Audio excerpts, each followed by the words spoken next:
테슬라 얘기 안 할 수 없을 것 같습니다. 2차 전지 관련주들에 대해서 조금 더 자세하게 짚어볼 텐데요. 앞서 말씀드렸다시피 호실적에 힘입어서 테슬라의 주가는 22% 그대로 폭등하는 모습을 보였습니다. 이럼 이제 국내 증시에서 테슬라 관련주들은 어떤 게 있더라 하고 눈에 불을 켜고 찾기 시작할 텐데, 그런데 은근히 테슬라의 호재가 엄청난 영향력을 행사하는 건 아닌 것 같다라고 제가 말씀을 드렸잖아요. 이 2차 전지 관련주들, 그럼 조금 길게 보고 접근을 하는 게 좋을까요?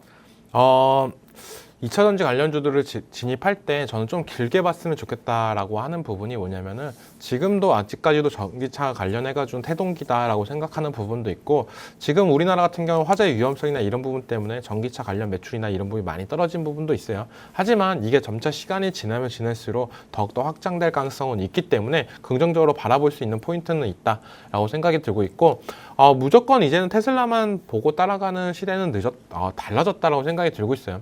GM이 실적도 어느 정도 전기차 관련해가지고 실적이 나오면서 우리나라 증시에 훈풍을 분 만큼 이젠 테슬라의 비중도 많이 어느 정도 줄어들 가능성도 있다. 그런데 현대차가 조금 더 강한 모습세를 보여준다고 하면 2차 전지 관련주들, 소재 산업이나 셀 업체들이 다시 한번 올릴 가능성이 있지만, 현대차 실적 나오고 나서 조금 주가도 빠지면서 예상한 것보다 좀 안 좋게 나왔던 부분, 이런 부분이 전체적으로 봤을 때 조금 부정적인 영향이 끼치지 않았나라고 생각을 하고 있습니다. 네, 아직 전기차로 놓고 본다면 확장기라고 할 수 있겠습니다. 조금 더 멀리 내다보는 시각이 필요할 것 같은데요. 2차 전지 하면 단연 테슬라만을 바라봤던 그 시기에서 조금은 벗어나고 있다라고도 말씀을 해주셨습니다. 오히려 국내 증시 안에서는 현대차가 조금 더 살아나줘야 2차 전지 안에서도 셀업체, 소재업체들이 살아날 수 있겠다는 의견을 주셨는데요. 그렇다면 2차 전지 안에서는 좀 개별적으로 어떤 데에 집중을 해봐야 되는지도 확인을 해봐야 될 것 같습니다. 멘토님, 2차 전지 안에서 셀, 소재, 부품 정말 많잖아요. 그럼 네. 어떤 데에 우리가 조금 더 집중하는 게 좋을까요? 저는 아직까지는 셀업체가 제일 낫다라고 보고 있어요. 그중에서 LG 에너지 솔루션이나 삼성 SDI 이 두 종목을 좀 집중적으로 보는 편인데요. LG 에너지 솔루션이 어떻게 보면 이번에 바닥권을 탈피하는 모습세가 제일 먼저 나왔다라고 저는 생각이 들고 있고, 그런 모습세가 나와줘야 전체적인 시장의 훈풍도 다시 살아날 가능성은 있다라고 생각이 들고 있어요. 하지만 테슬라 실적으로 인해서 오늘장에서 어떻게 보면 기대감이나 이런 부분은 충분히 만들 수 있었다라고 생각이 들지만, 오늘장이 약간 음봉을 만들어준 점, 시가보다 조금 떨어졌던 점, 하지만 전체적인 차트로 봤을 때는 그래도 바닥권에서 탈피했던 부분이 좀 긍정적으로 볼 수가 있고, 한 박자가 느리게 올 때도 있다라고 생각이 들고 있어요. SK하이닉스 같은 경우도 어제 실적 발표가 나왔지만 어제 상승률보다도 오늘이 20만 원까지도 찍어주는 모습에도 나온 점, 조금은 더 기다려보자. 아직까지 테슬라 실적이 국내에 올라면은 아직 시차 적응이 안 됐다라고 저는 생각이 들고 있기 때문에 아직까지 2차 전지 좋습니다. LG 에너지 솔루션만 집중적으로 봤으면 좋겠다라고 말씀해 드리겠습니다. 네, 우리 호재성 뉴스도 물 건너올 때 시차를 겪는 것 같다라고 말씀을 해주셨습니다. 요즘은 한 박자씩 조금 더디게 국내 증시에서 영향력을 행사하는 모습들 확인을 할 수 있었는데요.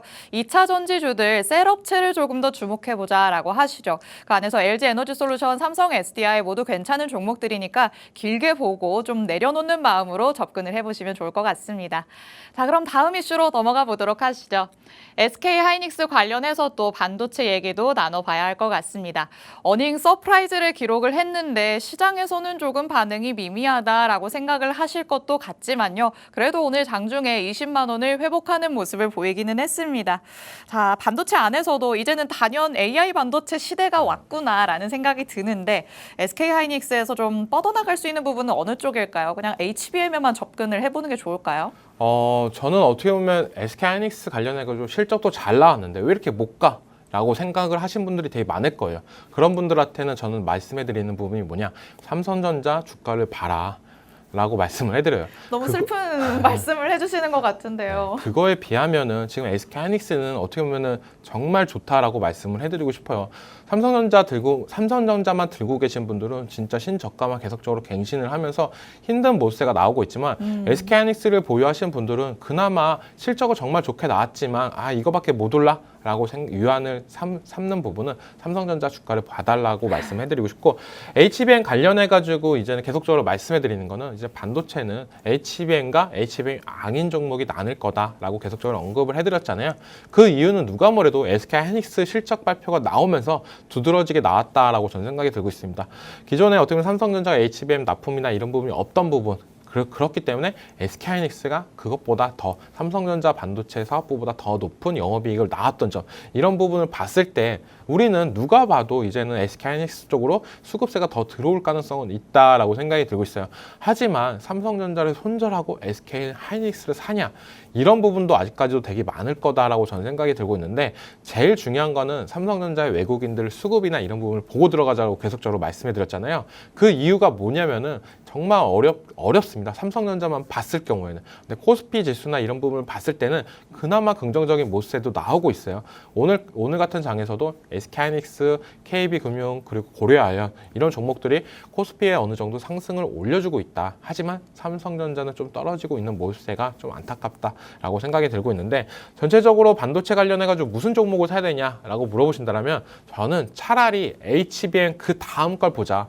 SK하이닉스 실적 발표 나올 때도 AI 반도체 관련해가지고 HBM 쪽으로 선두를 우위하고 있다라는 뉴스가 나왔었습니다. 약 1년 이상을 우위에 점하겠다라는 뉴스였는데요. 그런 부분을 떠나서 삼성전자가 이제는 나올 수 있는 카드는 뭐냐? 그래, 우리 HBM3, 3E 늦췄었어. 그러면 그 다음 걸 한번 준비해서 그거는 우리가 먼저 개발하고 컬 테스트까지도 한번 통과를 해보자.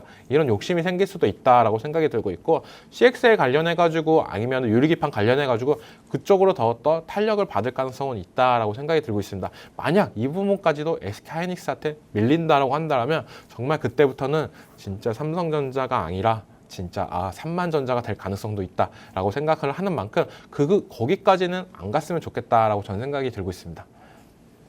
네, 삼성전자 보유자분들이 가슴 철렁하게 만드는 발언들을 조금 해주신 것 같습니다. 마음이 아픈 얘기일 수는 있겠지만 삼성전자의 주가는 계속해서 밀리는 걸 본다면 SK하이닉스의 주가, 그래도 안 좋은 시장 안에서도 밀리지 않고 있는 모습이죠. 힘이 어느 정도 있다라고도 볼 수 있겠습니다. 자, 그렇다면 뭐 CXL 그리고 유리기판 관련해서 조금 더 집중하는 게 좋겠다라고 말씀을 해주셨는데, 저희가 좀 특징적으로 볼 수 있는 종목들도 있을까요? 네오셈이나 이런 종목들도 유심히 지켜봤으면 좋겠다라고 말씀을 해드리는 게, CX에 관련해가지고는 가장 큰 상승세나 이런 부분이 나왔던 부분도 있었습니다. 그리고 ESSD 이쪽 관련해가지고 테슬라 쪽에서 훈풍이나 이런 부분이 나오고 있는 만큼 이쪽도 유심히 봤으면 좋겠고, 아까도 봤는데 AI가 ESSD 관련해가지고 포착을 했던 종목이 있더라고요. 에이징 랜드라고. 이 종목은 좀 이따 자세하게 제가 말씀해 드릴 예정이고요. 유리기판이나 이런 종목들도 워낙 모멘텀이나 이런 부분은 충분히 있기 때문에 상승 여력은 있다라고 생각이 들고 있습니다. 그렇기 때문에 전체적으로 HBM 쪽만 집중적으로 어떻게 보면 실적이나 이런 부분을 따라갈 가능성이 있지만, 만약 이 부분이 꺾이고 나서 4분기 실적 우려나 이런 부분도 나올 가능성도 있어요. 하지만 전체적인 반도체 시장은 한 발 남았다 라고 말씀해드린 게 뭐냐면, 미국의 실적 발표가 이런 부분이 계속적으로 나오고 있지만 가장 거의 마지막에 끝나는 게 엔비디아 실적 발표다라고 말씀해드리는데, 여기서 잭슨왕이 어떤 멘트를 하는지, 거기에 따라서 삼성전자가 어떻게 보면 인공호흡을 더욱더 할 수 있을지, 이런 부분도 나올 가능성이 있기 때문에 저는 어떻게 보면 삼성전자 같은 경우는 지금 정도 여기서 조금만 한 다다음 주부터는 조금 모아가는 전략도 괜찮지 않을까. 엔비디아에서 어떤 얘기가 나올지 모르니까 그 기대감으로 좀 모아가자. 가격적인 측면도 물론 싸기 때문에 그런 부분을 복합적으로 본다라면 저는 충분히 매력 포인트는 있다라고 생각이 들고 있습니다.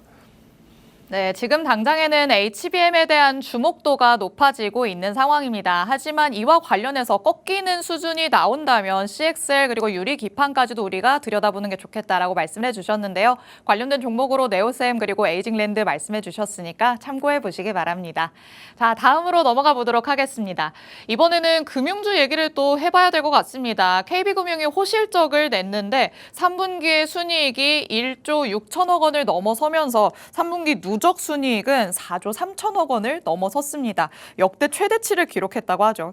여기에 이렇게 호실적을 바탕으로 주주 환원도 적극적으로 나서겠다고 하고 밸류업 지수 재편입 기대감도 있고 오늘 장중에 신고가도 경신을 한 모습이었는데 네. 지금 담기에는 조금 부담스러운 자리겠죠? 네, 지금 담기에는 조금 부담스러운 자리다라고 먼저 말씀을 해드리고 싶어요. 하지만 이렇게 돈을 많이 벌었던 이유가 뭘까라고 본다면 예대금 마진이 너무 차이가 나게 됐다라고 생각이 들고 있습니다. 우리가 금리 인하를 하면은 우리가 이런 생각을 가질 수가 있습니다. 대출을 받으면 좀 더 금리를 싸게 받을 수 있겠구나 이런 기대감을 가진 분들이 많은데 막상 은행에 가면 왜 금리가 떨어졌는데 왜 대출 금리는 왜 더 올랐지? 이런 부분들이 되게 많이 느끼셨을 거예요. 그리고 예금을 만약에 하려고 하면은 예금 금리는 또 떨어졌어요. 그러면서 예대금 마진이 더욱더 차이가 벌어진 부분, 이런 부분이 어떻게 보면은 은행주 관련해가지고 실적은 더욱더 가파르게 올랐다라고 생각이 들고 있는데 어떻게 보면 선방향이 됐다라고 생각을 하실 수가 있고 어떻게 보면 미국이 빅컷을 했는데 우리나라는 그거만큼 못 따라갔기 때문에 약간 이런 현상이 나오고 있는 거 아닌가라는 생각도 들고 있습니다. 하지만 지금 자리에서는 조금 부담스러운 자리도 생기는 부분이고 조금만 더 조정이 들어왔으면 좋겠다라고 생각하는 부분이 5일선 부근에선 타자 이런 대형주를 굳이 내가 5일선과 이격이 많이 벌어져 있는 순간에 들어가는 거는 조금 아니다라고 저는 말씀을 해드리고 싶어요. 지금도 보면은 한 번에 급등이 나오고 나서도 계속적인 5일선을 지켜줬던 모습, 안착을 해줬던 모습도 있었잖아요. 그런 부분에서 차라리 모아가는 전략이 맞지 여기서 따라 들어가는 전략은 조금 아니다. 계속적으로 상승 이후로도 5일선을 잡아줬던 모습세 이런 부분을 보고 들어갔으면 좋겠다라고 말씀해드리고 싶고 지금 전체적으로 보면은 은행주를 따라가야 되냐 아니면 증권주를 따라가야 되냐 이런 고민을 하시는 분들이 되게 많을 거예요. 네, 근데 저는 차라리 증권 관련주, 증권주를 들어가는 게 낫지 않을까라고 말씀을 해드리는 게 요즘 어떻게 보면 투자 이민이다 하면서 미국 주식을 투자하시는 분들도 많은데 그거에 따라서 어떻게 보면 수수료나 이런 부분이 더욱더 증권 쪽에서 호재를 작용할 수 있는 부분이 있기 때문에 차라리 증권주를 봤으면 좋겠다라고 말씀해드리고 싶고 제일 밸류업 관련해서 제일 셌던 종목은 메리츠 금융지주입니다.